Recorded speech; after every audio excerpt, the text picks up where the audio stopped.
46 ತಿಂಗಳಿನ ನಂತರ ಬಂದಿರುವ ಶುಕ್ರ-ಬುಧ ಮಹಾಸಂಯೋಗ ಲಕ್ಷ್ಮೀನಾರಾಯಣ ಯೋಗದಿಂದ 3 ರಾಶಿಯವರ ಬದುಕು ಬದಲಾಗಲಿದೆ. ನಿಮ್ಮ ರಾಶಿ ಇದರಲ್ಲಿ ಇದೆಯೇ? ಈಗಲೇ ನೋಡಿ. ಲಕ್ಷ್ಮೀನಾರಾಯಣ ಯೋಗ ಎಂದರೇನು? ಲಕ್ಷ್ಮೀನಾರಾಯಣ ಯೋಗವು ಜ್ಯೋತಿಷ್ಯದಲ್ಲಿ ಅತ್ಯಂತ ಶುಭ ಯೋಗಗಳಲ್ಲಿ ಒಂದು. ಶುಕ್ರ ಮತ್ತು ಬುಧ ಗ್ರಹಗಳು ಒಟ್ಟಿಗೆ ಸೇರಿದಾಗ ಈ ಯೋಗ ಉಂಟಾಗುತ್ತದೆ. ಇದು ಹಣ, ಯಶಸ್ಸು, ಗೌರವ ಮತ್ತು ಸುಖ ಸಂಪತ್ತನ್ನು ನೀಡುವ ಶಕ್ತಿಯುತ ಯೋಗ ಎಂದು ನಂಬಲಾಗುತ್ತದೆ.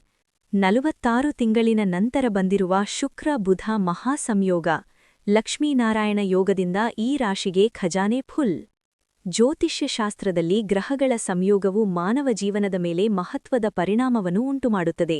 ಅದರಲ್ಲಿ ವಿಶೇಷವಾಗಿ ಶುಕ್ರ ಧನ, ವೈಭವ, ಸುಖ ಮತ್ತು ಬುಧ ಬುದ್ಧಿ, ವ್ಯಾಪಾರ, ಸಂವಹನ ಒಂದೇ ರಾಶಿಯಲ್ಲಿ ಸೇರಿದಾಗ ಲಕ್ಷ್ಮೀನಾರಾಯಣ ಯೋಗ ರೂಪುಗೊಳ್ಳುತ್ತದೆ. ಈ ಯೋಗವು ಜೀವನದಲ್ಲಿ ಆರ್ಥಿಕ ಬೆಳವಣಿಗೆ, ಸಾಮಾಜಿಕ ಗೌರವ, ಯಶಸ್ಸು ಮತ್ತು ಸಂತೋಷವನ್ನು ನೀಡುವ ಶಕ್ತಿಯನ್ನು ಹೊಂದಿದೆ ಎಂದು ಜ್ಯೋತಿಷ್ಯದಲ್ಲಿ ಹೇಳಲಾಗುತ್ತದೆ. ಸುಮಾರು 46 ತಿಂಗಳಿನ ನಂತರ ಈ ಅಪರೂಪದ ಸಂಯೋಗ ಸಂಭವಿಸುತ್ತಿದ್ದು, ಕೆಲವು ರಾಶಿಯವರ ಜೀವನದಲ್ಲಿ ಅದ್ಭುತ ಬದಲಾವಣೆಗಳನ್ನು ತರಬಹುದು. ವಿಶೇಷವಾಗಿ ತುಲಾರಾಶಿ, ಕನ್ಯಾರಾಶಿ ಮತ್ತು ಮಿಥುನ ರಾಶಿ ಜನರಿಗೆ ಈ ಯೋಗ ಅತ್ಯಂತ ಲಾಭಕರವಾಗಲಿದೆ ಎಂದು ಹೇಳಲಾಗುತ್ತಿದೆ. ಈ ಸಮಯದಲ್ಲಿ ಹಣಕಾಸಿನ ಸ್ಥಿತಿ ಸುಧಾರಣೆ, ಉದ್ಯೋಗದಲ್ಲಿ ಪ್ರಗತಿ, ವ್ಯಾಪಾರದಲ್ಲಿ ಲಾಭ, ಕುಟುಂಬದಲ್ಲಿ ಸಂತೋಷ ಮತ್ತು ಹೊಸ ಅವಕಾಶಗಳು ದೊರಕುವ ಸಾಧ್ಯತೆಯಿದೆ. ತುಲಾರಾಶಿ ತುಲಾರಾಶಿಯವರಿಗೆ ಈ ಲಕ್ಷ್ಮೀನಾರಾಯಣ ಯೋಗ ಅತ್ಯಂತ ಶುಭಕರ ಪರಿಣಾಮವನ್ನು ನೀಡಬಹುದು. ಶುಕ್ರ ಗ್ರಹವು ತುಲಾರಾಶಿಯ ಅಧಿಪತಿಯಾಗಿರುವುದರಿಂದ ಈ ಸಂಯೋಗವು ತುಲಾರಾಶಿಯವರಿಗೆ ಹೆಚ್ಚು ಲಾಭಕರವಾಗುತ್ತದೆ. ಈ ಸಮಯದಲ್ಲಿ ತುಲಾರಾಶಿಯವರು ಜೀವನದಲ್ಲಿ ಹೊಸ ಅವಕಾಶಗಳನ್ನು ಕಾಣಬಹುದು. ಹಲವಾರು ದಿನಗಳಿಂದ ಎದುರಿಸುತ್ತಿದ್ದ ಆರ್ಥಿಕ ಸಮಸ್ಯೆಗಳು ನಿಧಾನವಾಗಿ ಕಡಿಮೆಯಾಗುವ ಸಾಧ್ಯತೆಯಿದೆ. ಹಣಕಾಸಿನ ದೃಷ್ಟಿಯಿಂದ ಹೊಸ ಆದಾಯದ ಮಾರ್ಗಗಳು ತೆರೆದುಕೊಳ್ಳಬಹುದು. ಉದ್ಯೋಗದಲ್ಲಿರುವವರಿಗೆ ಪದೋನ್ನತಿ ಅಥವಾ ವೇತನ ಹೆಚ್ಚಳದ ಅವಕಾಶ ದೊರಕಬಹುದು. ನಿಮ್ಮ ಪರಿಶ್ರಮ ಮತ್ತು ಬುದ್ಧಿವಂತಿಕೆಯು ಹಿರಿಯರ ಗಮನ ಸೆಳೆಯಬಹುದು. ಹೊಸ ಕೆಲಸದ ಅವಕಾಶಗಳು ಕೂಡ ಬರಬಹುದು. ವ್ಯಾಪಾರ ಕ್ಷೇತ್ರದಲ್ಲಿ ತುಲಾರಾಶಿಯವರಿಗೆ ಉತ್ತಮ ಲಾಭದ ಸೂಚನೆಗಳಿವೆ. ವ್ಯಾಪಾರದಲ್ಲಿ ಹೊಸ ಒಪ್ಪಂದಗಳು, ಹೊಸ ಗ್ರಾಹಕರು ಮತ್ತು ಉತ್ತಮ ಲಾಭ ದೊರಕಬಹುದು. ವಿಶೇಷವಾಗಿ ವ್ಯಾಪಾರ, ಹಣಕಾಸು, ಸಂವಹನ ಮತ್ತು ಕಲಾತ್ಮಕ ಕ್ಷೇತ್ರದಲ್ಲಿ ಕೆಲಸ ಮಾಡುವವರಿಗೆ ಹೆಚ್ಚಿನ ಯಶಸ್ಸು ಸಿಗಬಹುದು. ಕುಟುಂಬ ಜೀವನದಲ್ಲಿಯೂ ಸಂತೋಷ ಮತ್ತು ಸಮಾಧಾನ ಹೆಚ್ಚಾಗಬಹುದು. ಕುಟುಂಬದ ಸದಸ್ಯರ ನಡುವೆ ಒಗ್ಗಟ್ಟು ಮತ್ತು ಪ್ರೀತಿ ಹೆಚ್ಚಾಗುತ್ತದೆ.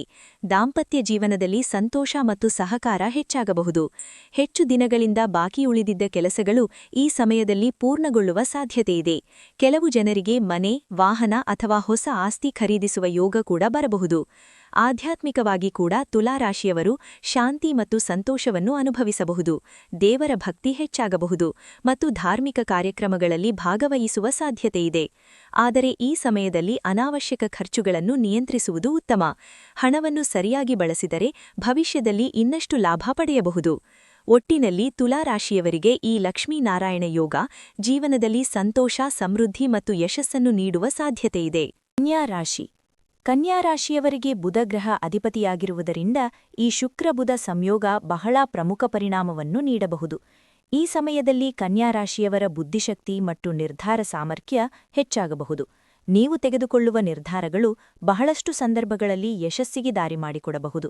ಹಣಕಾಸಿನ ದೃಷ್ಟಿಯಿಂದ ಈ ಸಮಯ ಉತ್ತಮವಾಗಿರಬಹುದು. ಹಲವಾರು ದಿನಗಳಿಂದ ಬಾಕಿ ಉಳಿದಿದ್ದ ಹಣ ವಾಪಸ್ ಸಿಗುವ ಸಾಧ್ಯತೆಯಿದೆ. ಹೊಸ ಹೂಡಿಕೆಗಳು ಲಾಭ ನೀಡಬಹುದು. ಉದ್ಯೋಗ ಕ್ಷೇತ್ರದಲ್ಲಿ ಕನ್ಯಾರಾಶಿಯವರಿಗೆ ಉತ್ತಮ ಪ್ರಗತಿಯ ಸೂಚನೆಗಳಿವೆ. ನಿಮ್ಮ ಪರಿಶ್ರಮ ಮತ್ತು ಕೌಶಲ್ಯಕ್ಕೆ ಮಾನ್ಯತೆ ದೊರಕಬಹುದು.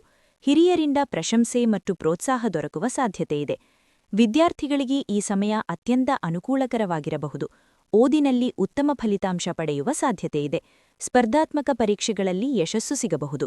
ವ್ಯಾಪಾರ ಮಾಡುವವರಿಗೆ ಈ ಸಮಯ ಅತ್ಯಂತ ಲಾಭಕರವಾಗಿರಬಹುದು. ವ್ಯಾಪಾರದಲ್ಲಿ ಹೊಸ ಗ್ರಾಹಕರು, ಹೊಸ ಒಪ್ಪಂದಗಳು ಮತ್ತು ಉತ್ತಮ ಲಾಭ ದೊರಕಬಹುದು. ಹೆಚ್ಚು ದಿನಗಳಿಂದ ಯೋಚಿಸುತ್ತಿದ್ದ ಹೊಸ ಯೋಜನೆಗಳನ್ನು ಈ ಸಮಯದಲ್ಲಿ ಆರಂಭಿಸುವುದು ಉತ್ತಮವಾಗಿರಬಹುದು. ನಿಮ್ಮ ಬುದ್ಧಿಶಕ್ತಿ ಮತ್ತು ಸಂವಹನ ಕೌಶಲ್ಯವು ನಿಮಗೆ ಯಶಸ್ಸನ್ನು ತಂದುಕೊಡಬಹುದು. ಕುಟುಂಬ ಜೀವನದಲ್ಲಿಯೂ ಸಂತೋಷ ಹೆಚ್ಚಾಗಬಹುದು. ಕುಟುಂಬ ಸದಸ್ಯರೊಂದಿಗೆ ಒಳ್ಳೆಯ ಸಂಬಂಧಗಳು ಬೆಳೆದು ಬರಬಹುದು. ದಾಂಪತ್ಯ ಜೀವನದಲ್ಲಿ ಪ್ರೀತಿ ಮತ್ತು ಸಹಕಾರ ಹೆಚ್ಚಾಗಬಹುದು. ವಿದ್ಯಾರ್ಥಿಗಳಿಗೆ ಈ ಸಮಯ ಉತ್ತಮವಾಗಿರಬಹುದು. ಓದಿನಲ್ಲಿ ಗಮನ ಹೆಚ್ಚಾಗಬಹುದು ಮತ್ತು ಉತ್ತಮ ಫಲಿತಾಂಶ ಪಡೆಯಬಹುದು. ಕೆಲವರಿಗೆ ಈ ಸಮಯದಲ್ಲಿ ಪ್ರಯಾಣದ ಅವಕಾಶ ಕೂಡ ಬರಬಹುದು. ಈ ಪ್ರಯಾಣವು ನಿಮ್ಮ ಜೀವನದಲ್ಲಿ ಹೊಸ ಅನುಭವಗಳನ್ನು ತರಬಹುದು. ಆಧ್ಯಾತ್ಮಿಕವಾಗಿ ಕೂಡ ಈ ಸಮಯ ಉತ್ತಮವಾಗಿರಬಹುದು. ದೇವರ ಭಕ್ತಿ ಹೆಚ್ಚಾಗಬಹುದು ಮತ್ತು ಮನಸ್ಸಿಗೆ ಶಾಂತಿ ದೊರಕಬಹುದು. ಒಟ್ಟಿನಲ್ಲಿ ಕನ್ಯಾ ರಾಶಿಯವರಿಗೆ ಈ ಲಕ್ಷ್ಮೀನಾರಾಯಣ ಯೋಗ ಆರ್ಥಿಕ ಪ್ರಗತಿ, ಯಶಸ್ಸು ಮತ್ತು ಸಂತೋಷವನ್ನು ನೀಡುವ ಸಾಧ್ಯತೆಯಿದೆ. ನಿಮ್ಮ ರಾಶಿ ಯಾವುದು? ಕಾಮೆಂಟ್ನಲ್ಲಿ ತಿಳಿಸಿ. ಇಂತಹ ಜ್ಯೋತಿಷ್ಯ ಮಾಹಿತಿಗಾಗಿ ಲೈಕ್ ಮಾಡಿ ಮತ್ತು ಬೆಲ್ ಸಬ್ಸ್ಕ್ರೈಬ್ ಮಾಡಿ.